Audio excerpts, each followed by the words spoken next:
Yo, you seen the you went in the Joyner Lucas video? The racist one. Yeah, that is deep, you know. But I've rated that guy from time. Yeah, are you listen to Joyner? Yeah. Well, what's that one song? Is about the kid who got bullied. He does 2 views on the kid who got bullied from over that gang initiation thing. Yeah. And then he done it in the view of my man who killed him. Yeah. And I thought that was just sick. You know what's funny about that video though, right? Everybody, it got shared, and people don't realise it's just one artist. Like, Yeah. Oh yeah, I think it's 2. Yeah. They think, oh my god, this white guy's dropping the N-bombs. Yeah. And I was like, and people are getting at the black guy as well, saying like you didn't really put up a good argument. Yeah. I'm like, yo, read the title of it, man. Like, it says one person. Like, is it that hard to understand? I think that shows how well, again, the casting. Yeah. I think he found the right white guy and the right black guy for that. Like, Of course. the casting on that was sick still. I think everything about that video just looked good, but even like the message. What do you think of the message then? So like, when you hear the song, do you think he did a good job, or do you think? Yeah, definitely. But it's one of those battles that it's going to be.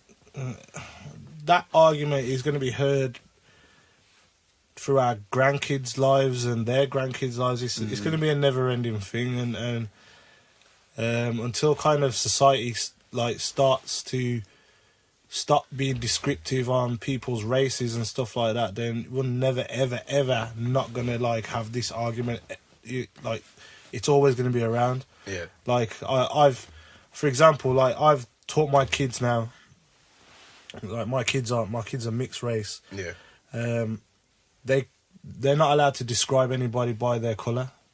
Okay. They have to put they have to pick out different features. For example, the item of clothing and stuff like that. Because I want my kids to basically see past The colour. for example, skin colour or stuff like that. And I think until kind of we learn to accept that we're all equals and there isn't really...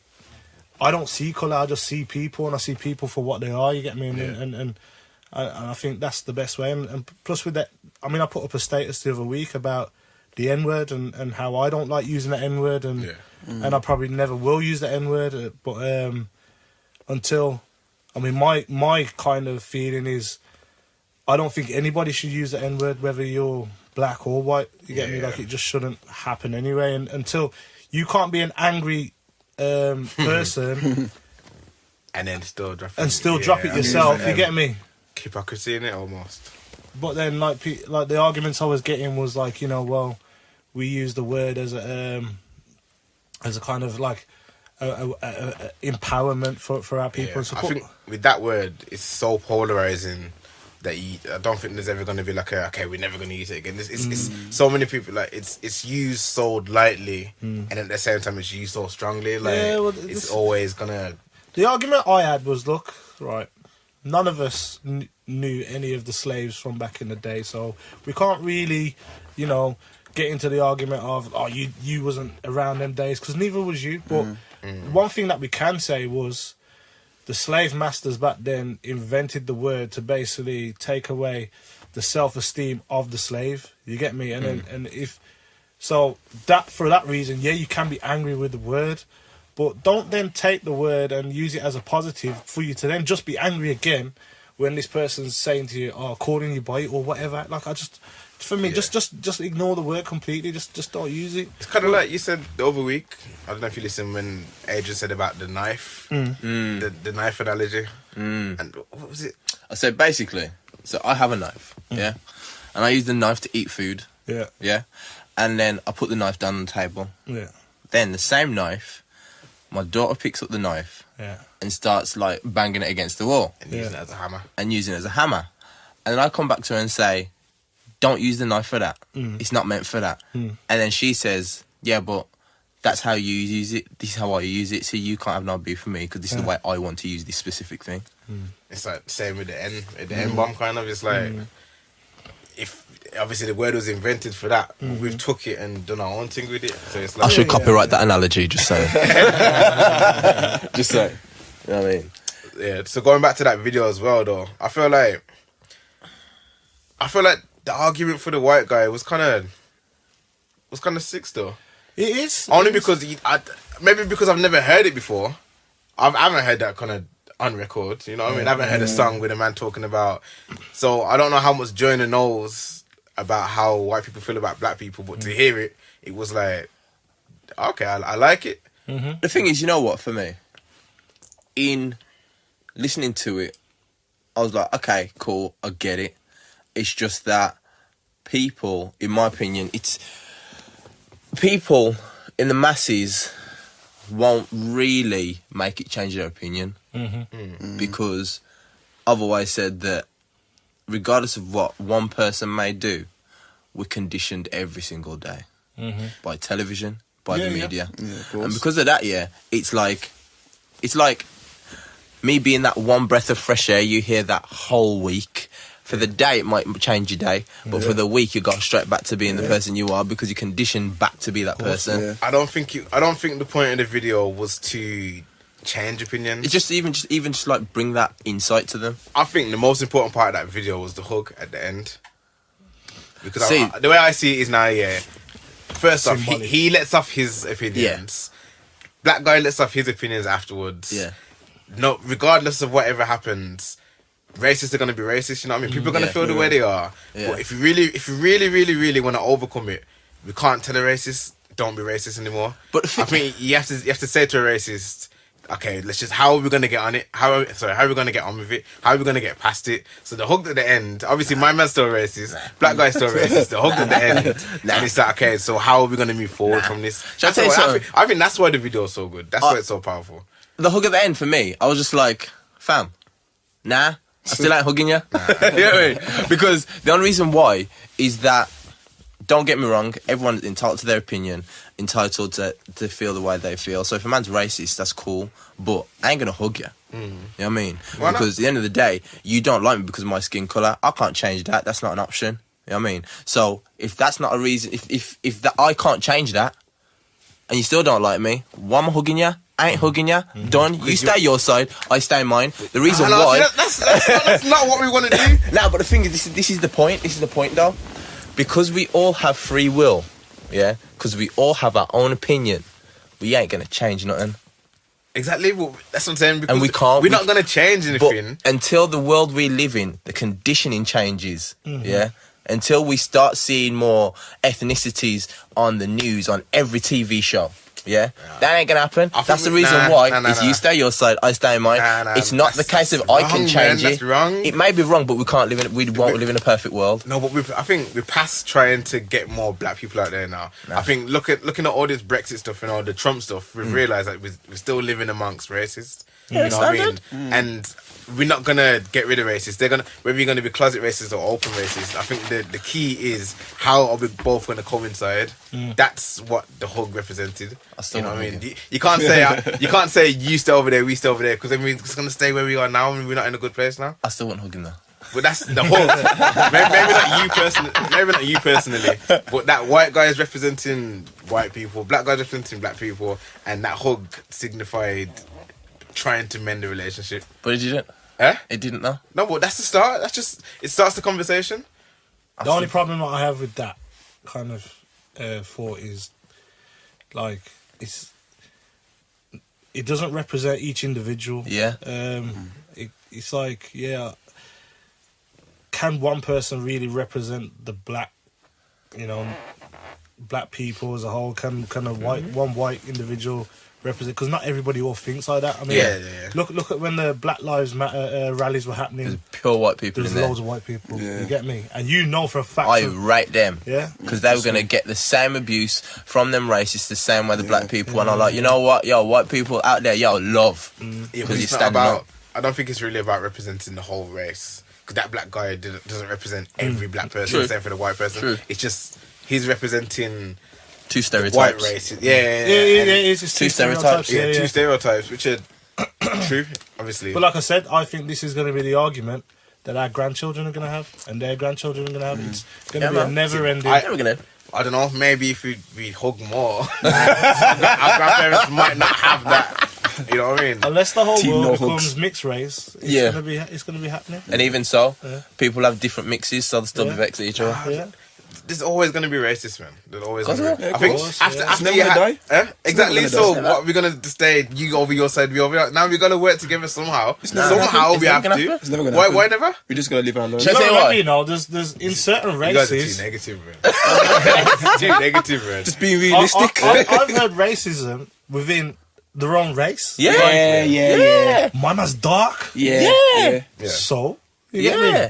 You're the same race. Yeah. It's true. My man's too light, man. You know, like you get me? Put Like, it this way, yeah.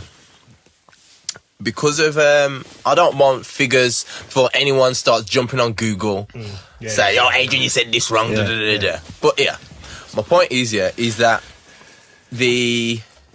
for what happened, I think in the Holocaust, there was reparation. Nah, this makes me hungry still. Yeah, there was reparation. Certain people who are descendants of those people in the Holocaust, they get paid some reparations. That money's going to them. $400 a year or something. Black people ain't got nothing. Now, people have to really, really, really take it in deep. Yeah. Why is my name Gray? Yeah. Why? Because that's the name that was given to me, to my ancestors or whatever. Now, if fair enough, people may say this is another thing that I don't want to hear it. Is that when people say, yeah, but if you were sold as slaves, then that means one of your black people sold you, so you should be angry at them, not us. I've never heard that argument before. Yeah. Now with that, you're just like, well, what can I do about that? I can't do nothing to that, so I can't be angry at the man who's over there because he sold my descendants to such and such. But the fact that black people never had reparation, and that because as soon as you're taken as a slave, that you take on a shift in power, and that's just filtered down to where we are. You know what I mean? We may try and fight back with her, but because we are still a minority, the majority still has more money. Okay, so knowing that, what would you say? Obviously, you ain't got the solution, but what would you say is a step towards better days? You know what it is? It's more education. Instead of just, don't get me wrong, before any nationalists jump on the podcast and start hating me, instead of just teaching kids about Queen Victoria, about this queen, teach them about, like, Selassie, teach them about Nefertiti, teach them about even going deeper into, like, Tutankhamun. You know what I mean? If you make these kids understand white history, quote unquote, is not necessarily the only history. You can make them understand, yo, I know where I come from. I'm not just learning about these white dudes over here, about Bill, about Stuart, about such and such, My people, we come from here. And by having more of those conversations, by having more of those conversations and normalising it, when they're kids, when kids talk, have you noticed one of the things as well? When you're in school, one of the only things that's taught about black people is slavery. Yeah, definitely. Why is that? I don't know. So the fact is, when when they start teaching slavery, and every white kid looks at you like this, just head down, and then some of them like, oh, I feel so bad. I feel so bad, but that makes them either A, feel sorry for you, or just ostracise you. And you're a kid. Sometimes you're the one black kid in the school. You know what I mean? I agree. I do agree. But you see what I'm saying? And 100% the reason why I say that, is teaching difference and teaching more a vast, wider curriculum in terms of, like, the history. You're making the kids know, look, everyone comes from someone. No one's history is better than another's. Your history, that defines you, because regardless of what you say, that's where you come from. Now, if you're saying only the white history matters, all the black kids, all the Indian kids, Chinese kids, we're not business what colour, that's saying your history don't really matter that much. Because you're in England right now, and you play by our rules, even though we got your family over here, they work for us, and then the Windrush came and you helped us build our hospitals, helped us build our country to make it Great Britain what we are. But your history don't really matter that much. I agree. You see what I'm saying? So how do you think, I'm thinking almost before that, how did we get to that? Because really and truly, I feel like we've done so much. We've had these conversations for obviously years, like, and like I said, I say again, all the Brexit, all the Trump stuff showing that racists are about. You get me in effect. No, but obviously there's still something there that's stopping us from nothing's gonna change until the kids are taught about everybody. But it's a conversation. I mean, it's conversation. I think we need more conversations. It's like once you get the kids and you normalise it as kids, yeah. When they go home and they see their mum or dad calling I don't know, Lukaku an N, yeah. Then you're sitting there thinking, kids gonna be thinking, oh, Mum, what are you calling him that for? But, you see what I'm saying? So, how do you feel about that then? Would you rather say your next door neighbour's racist? Yeah. Would you rather know, or would you rather him be a closet racist? I would rather him know. I'd rather him say, Adrian, I hate your guts because you're black. You this, you that. And I'll be like, alright, cool. Next time you get a package, come to my house. Yeah. Burning it. Okay, so you ain't gonna get that package. So your neighbour told you he's racist, or your neighbour, you know your neighbour's racist. He hasn't really done nothing to you. He hasn't done nothing to me. I'm not gonna bother him. Yeah. So why can't you hug? You just want me to hug this guy. I'm saying there's a lot more in that hug in the video than. Do you know why? Because that hug ain't gonna change nothing with you. Why not? Because he's got all the information out in the world right now. Quote, we are the most educated people in history. If you want to find out anything about anybody, you can. No, the internet is there. Back to the video again. If you look at that video, everything that my white man said now, is how his view on black people. Yeah. He didn't say I don't think he spoke to any black people. That's the character that was in the video. It didn't sound like he's got black friends and this is what black. It just seems like, okay, this is what I know from black people, from what I've seen on TV, from what I've seen from hip hop. And then obviously he doesn't know any black guys. I'm guessing that character doesn't know any black guys. So obviously that, again, the hug at the end kind of signifies they're gonna have some sort of conversation. Maybe black people ain't so bad. White people, you know what I mean? There's something there that says. To me, that's like a bridge, mending a bridge. The hug. Yeah. You just want guys to hug it out, yeah. Okay. In a music video, what else are you gonna do? If he shook hands, but if he shook hands, it looks more like you're gonna go. Yo, if you see Juice, Juice in a free hugs t-shirt, yeah. Sweet. The hug kind of signifies that there's gonna be like a relationship built from there. You know what I mean? That's.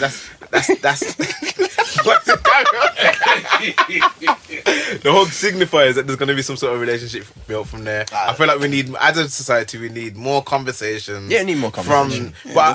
We need more conversations from the open racists as well. If you're openly racist, come and sit down and chat to someone that can represent for black people, like Akala. You know what I mean? You know what I mean? Don't bar him to death though. No, not even just argue. Just converse. You know what I mean? And just talk and. But that means that person's got to be ready to be feeling uncomfortable. And but it's uncomfortable. People don't like to be uncomfortable. That's what I'm saying. We're all uncomfortable, but just all within ourselves, we're comfortable and feeling insecure and unconfident and whatever.